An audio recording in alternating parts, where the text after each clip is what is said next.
This week's case is about the first woman in the state of Oregon who was given the death penalty in 1961. So, let's get started.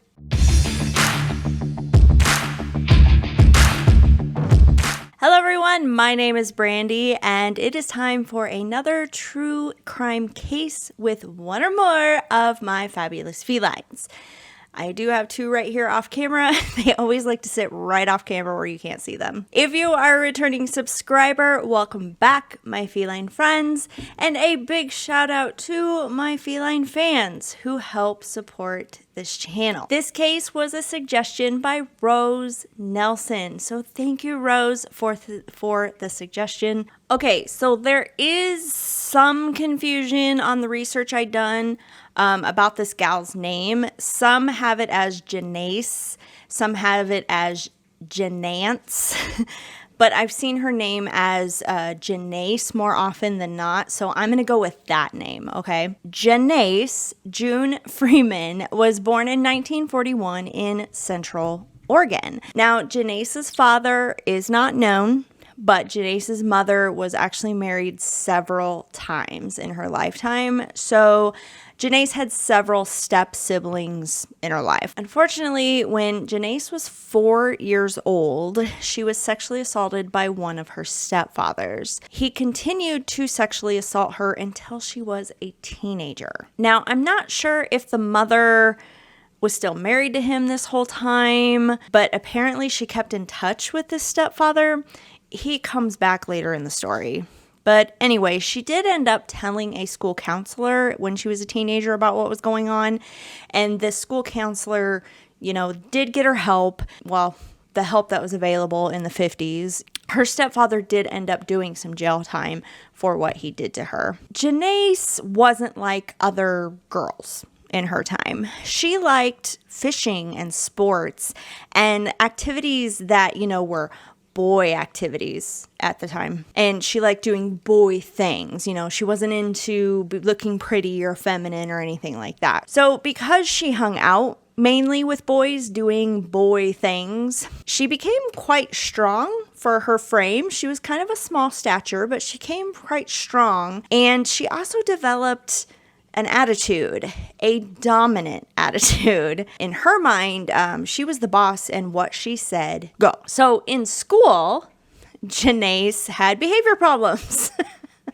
And she was always in trouble, as you can imagine, with an attitude like that. So eventually, she was sent to the Hillcrest School for Girls when she was 13 years old. This is about the time that she realized that she was attracted to other girls, or at least preferred girls to boys. Now, at the school, she did have her first girlfriend, but it was kind of casual. It wasn't real serious. She did end up running away from the school a lot because she hated it. It was like a school for juvenile delinquents, let's be honest, right? Finally, about the umpteenth time she ran off, the school was just like, let her go. We're not going to bring her back. Just let her go. After she ran away from the school, I think she was about 17-ish about this time. She started dressing actually more like a man. She cut her hair very short, so she had like a man's haircut. She wore jeans, she wore like a cowboy shirt, and she would walk like with a man's swagger. Now, remember, this is back in the 1950s, so,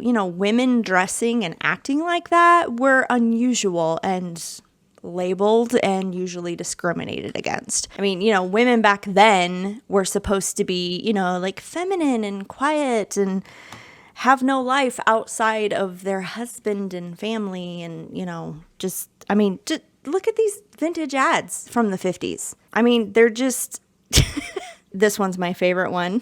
I just can't wear the ring because of my red dishwashing hands. God. Anyway, now Jeannace also had like tattoos. Now they weren't done by a professional tattoo artist or anything. They were kind of like do-it-yourself at home tattoos.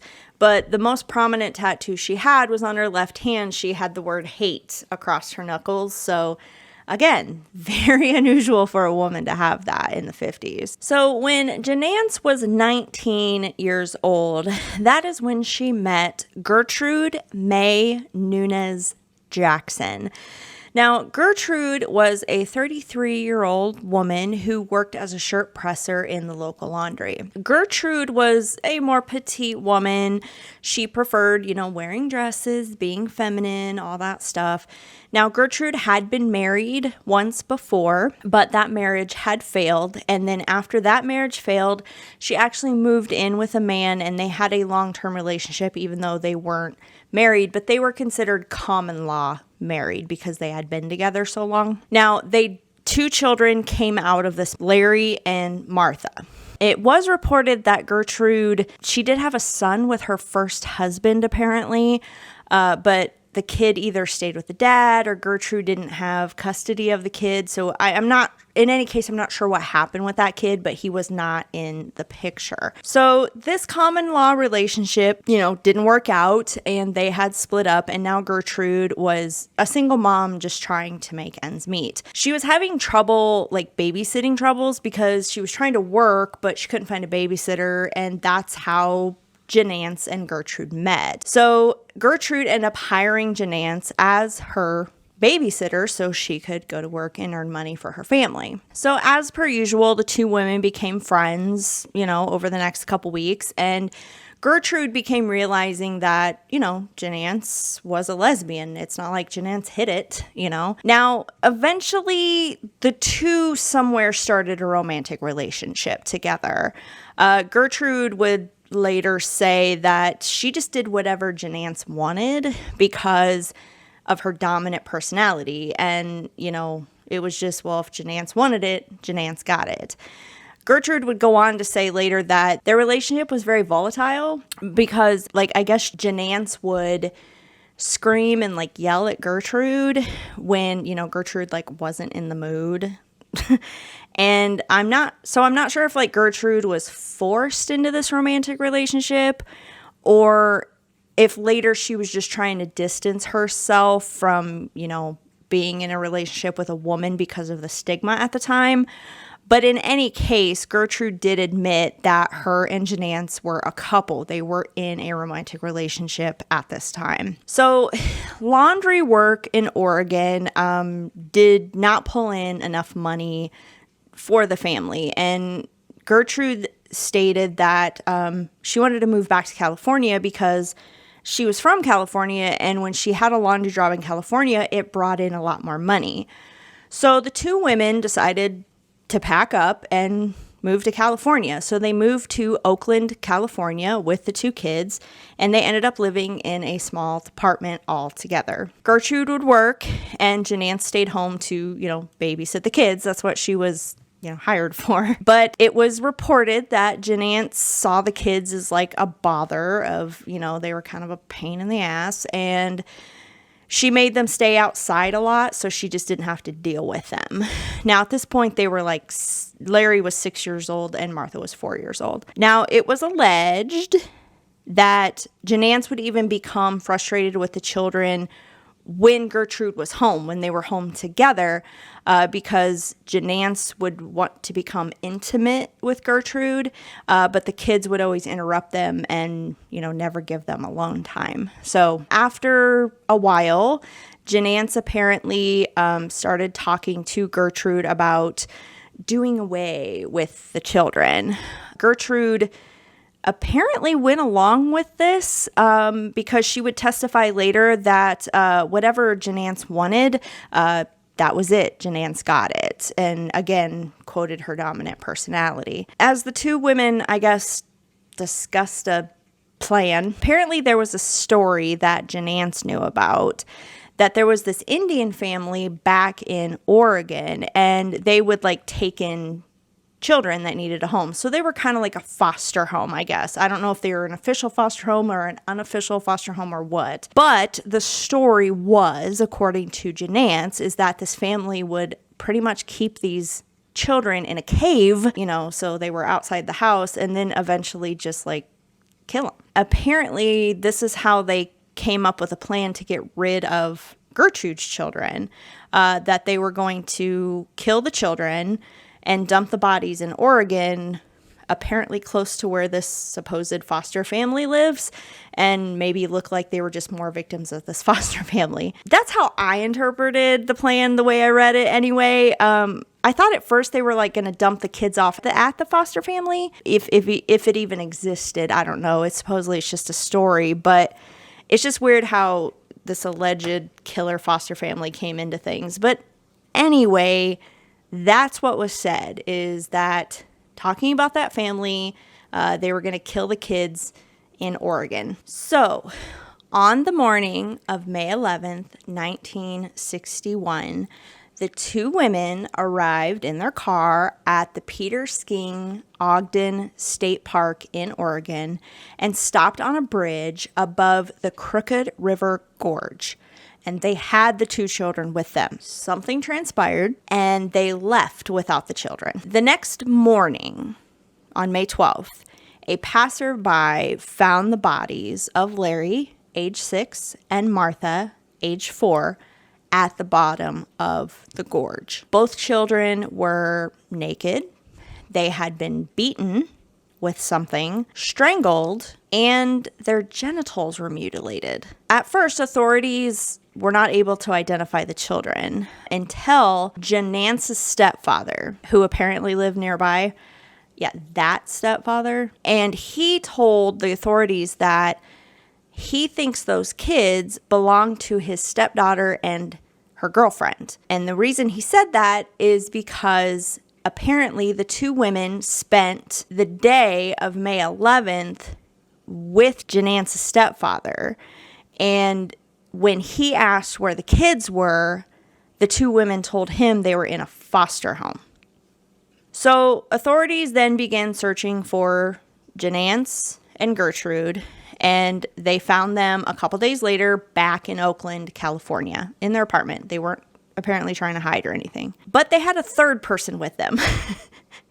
There was another person, and this was a 21-year-old gal named Letha Little. Jeannace claimed that Letha was just some hitchhiker they picked up on their way back to California, but then later referred to Letha as her wife. So authorities were a bit confused on everything going on here. I mean, aren't we all at this point? Now, Letha was questioned, but she knew nothing of like these murders, and she did claim that she was picked up like a day after all this happened. So, you know, she was released because they believed her. She didn't know nothing about it. When they arrested Jeannace and Gertrude, within 4 hours, Gertrude immediately told authorities what had happened. But Jeannace stated that she had nothing to do with the death of these children. So what really happened the morning of May 11th? Now, the stories of what really happened have changed over the years. So bear with me. So the first story that Gertrude, now remember, Gertrude is the mother of the children. Gertrude told that when they first arrived at the gorge, that the whole story was they were going to off the kids, you know, and all this stuff. And, you know, it was Jeannace's idea and everything. So when they first arrived at the gorge, they both got out of the car, and Jeannace had told Gertrude, get lost. Now, Gertrude was fully aware what Jeannace was going to do, apparently. But Gertrude just took a walk, and she came back a little while later. Gertrude said that when she came back from her walk, that she saw Larry dead on the front of the car seat. He had been beaten, and Jeannace was like stripping off his clothes. And then Jeannace tossed him into the gorge. Jeannace then went over and took the tire iron and beat Martha with it, and then stripped off her clothes and threw her in the gorge. A little while later, Gertrude would change her story and tell the authorities that actually she wants to tell the truth now. So what she said is the story was pretty much the same, except for one difference, is that Gertrude changed her story and said that she threw Marcia into the gorge, that Jeannace did not. But that she didn't hit Martha or beat Martha or strangle Martha or anything like that. All she did was throw Martha in the gorge. And she stated that she believed Martha was still alive when she threw her over the edge. Mother of the year there, folks. Now, on Jeannace's side, when they're talking to Jeannace, now she would tell some differing stories too, but They all blamed Gertrude for everything. Jeannace would say that she had nothing to do with the murders at all. Through all of this, neither of the two women would ever talk about like mutilating the kids' when police was like, okay, you say Gertrude did it all, whatever, because Jeannace first said she was there and then the stories changed. But when they told Jeannace, okay, let's just go with Gertrude did it all. Gertrude took out her kids. Why didn't you stop her? Gertrude simply replied with, well, I was scared. Now, police weren't buying either woman's story, really. I mean, first of all, Jeannace, when she was first arrested, she was this cocky, cigar-smoking woman who backtalked police, acted all tough, was kind of bossing Gertrude around before they were separated, and now tells them that she was scared of Gertrude. They didn't believe Gertrude's story because after the murders, according to Jeannace's stepfather, both women went to his house. Again, why is she still talking to the stepfather after what he did to her? But they went to his house, had breakfast, cleaned out the car, and then they went fishing. And they went fishing in the same river downstream from where the children were dumped. Then when they left the stepfather's house, they tossed a box of the children's clothing and belongings just out on the highway, which was found later by authorities. So the police believed that, these two women got rid of these children, spend the day with the stepfather, pick up Letha along the way somewhere, and then go back to Oakland, where they ended up selling the car. They got rid of it, and then apparently was going to start a new life without the children and with Letha now, So anyway, this trial for the two women, it starts on September 5th, 1961. Now, Jeannace is being charged with Larry's death, and Gertrude is being charged with Martha's death. Gertrude had actually turned state's evidence and agreed to testify against Jeannace to avoid the death penalty. So, struck a deal. Now, Gertrude did stick with her second story. All she did was throw Martha into the gorge, but she didn't beat or touch any of the children. She just threw Martha into the gorge. Jeannace was the one that beat him and strangled him. And when Jeannace got on the stand, she stated that she actually had no issues with the children, that Gertrude was lying about everything, and she actually blamed everything on Gertrude. Now, the jury did not believe either woman's testimony. So Jeannace was found guilty, and her sentence was actually to be put to death in the gas chamber. They had the gas chamber death penalty back then. Gertrude was found guilty as well, but instead of the death penalty, she just got a life sentence because of her deal that she struck. So after the trial was over, the two women were put in different prisons, and they never seen or spoke to each other again. Oh, but we are not done, everybody. So buckle down. It gets bumpy. So Jeannace filed many appeals while she was on death row. She was on death row for about 2 years, and ultimately they all were denied. It was pretty clear that she was being discriminated against because of her sexuality. I mean, again, Jeannace was very proud of who she was, and she didn't try to hide that she was a lesbian. Originally, Jeannace's date of execution was scheduled for December 6th, 1962, but the execution kept getting delayed because of all these appeals. Well, in November of 1964, Oregon actually abolished the death penalty in that state. So Jeannace was resentenced to a lesser sentence of life in prison with the possibility of parole. So now she has a chance of actually getting out of jail. In 1968, Gertrude is released from prison after serving 7 years. Now, I have no idea what happened to her. I cannot find anything on her after she left prison. I don't know if she's alive or dead. she just sort of disappeared or floated away with the wind. But I'm sure she probably changed her name or something. But yeah, I just cannot find anything on her. So she left prison in 1968 and nobody knows what happened to her. In 1974, Jeannace actually decided to write to the local newspaper and kind of appeal to the public in a sense of, let me tell you what really happened, which of course differed from her testimony. So in this letter that she wrote to the local newspaper, she stated that morning on the bridge, she was actually mad at Gertrude, and she actually went to attack Gertrude with the tire iron. And Gertrude then grabbed Larry and pushed in between them. And then Jeannace ended up hitting Larry with the tire iron instead of Gertrude. Jeannace said she panicked and she just looked to Gertrude on what she should do.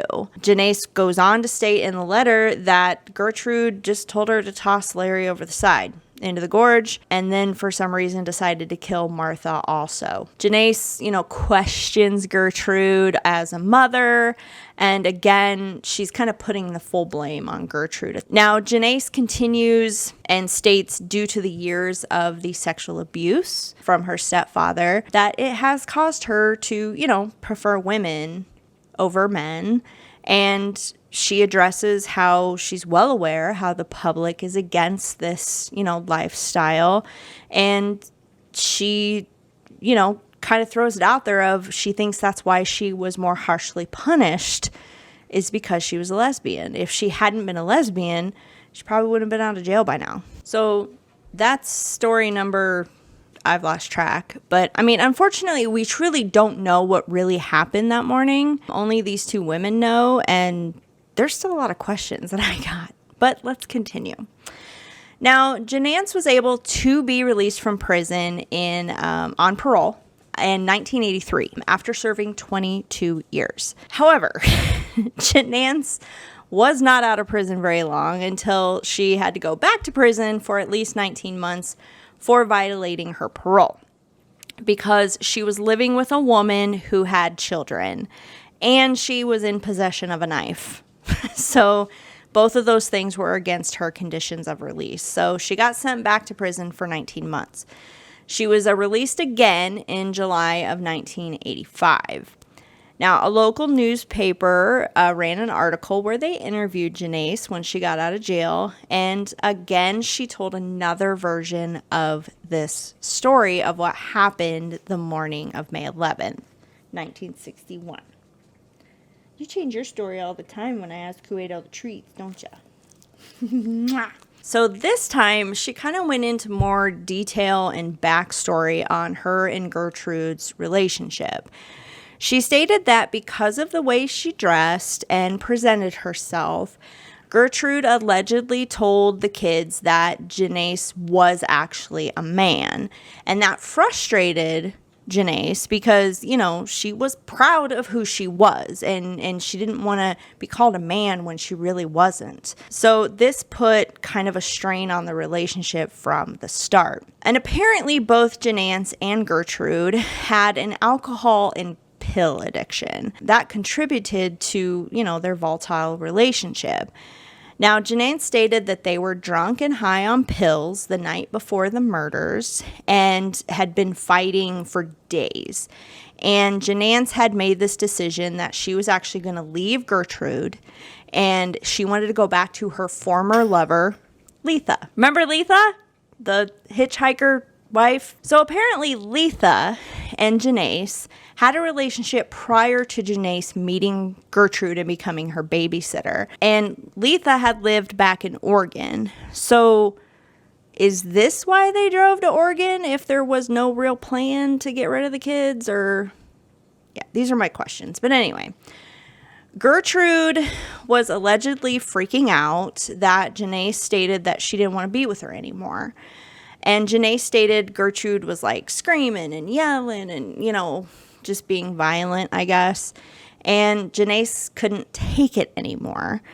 And so she decided she was going to take this tire iron and hit Gertrude with it. Well, that's when, she was running at Gertrude with the tire iron and Larry got into the middle of them. She didn't say Gertrude pulled him or pushed him in front of her like she did before. All she said that he got in the line of fire and he took the hit and immediately dropped. So Jeannace said Larry looked dead. He wasn't breathing. And so she panicked and she actually left the scene. So now she's leaving the scene. Instead of throwing Larry over the gorge, she's leaving the scene. And she went to her stepfather's house. That stepfather that lives nearby. Okay. Later that morning, Gertrude shows up at the stepfather's house, and she doesn't have the children. She doesn't even have Martha. When Jeannace asked Gertrude where Martha was, Gertrude allegedly stated, "I knew they loved each other so much they'd want to be together." So Jeannace took that as they're gone, right? So then the two women spent the day fishing and, went back to California, but not before picking up Letha, of course. So there is no mention like how, when, or where they picked up Letha. So that's still a mystery, whatever. But anyway, after the interview, Jeannace then would end up changing her name to Wilma Lynn Rule, and she did stay out of jail for a long time until 2002. In 2002, she was arrested again for violating her parole. Apparently, this is the story that I was able to get. I can't really corroborate it, but two sources have listed this story. So apparently she was in a relationship with a woman who was like a sex worker. This woman, I guess, was with a client. I don't know if the client was a woman or a man, but apparently the woman was with a client, and Jeannace ended up pulling out a knife and threatening both of them.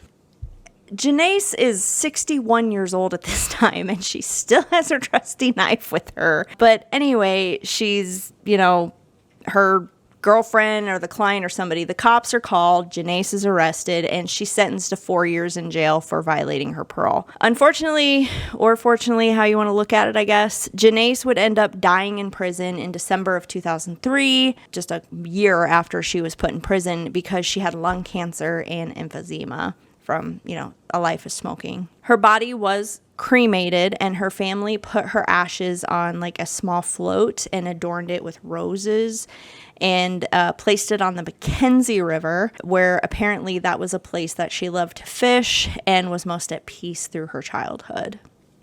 Did this whole situation start out like as an accident? Do you think both women were involved in murdering the children, or was it just one or the other? Did they drive to Oregon to plan to kill the children? Or did they drive to Oregon because Jeannace wanted to get back with Letha and Gertrude followed? But they only had one car. So, and where did this story about the killer foster family come from? Like, there's still so many questions. I mean, what do you think? Who is telling the truth, or do you think the truth is still eluding us after all these years? Let me know what you think in the comments. Thank you everyone for watching this week's case. If you like this content, please give me a like or hit that subscribe button or hit that join button for special perks. I will see you in the next true crime or mystery video. Bye guys!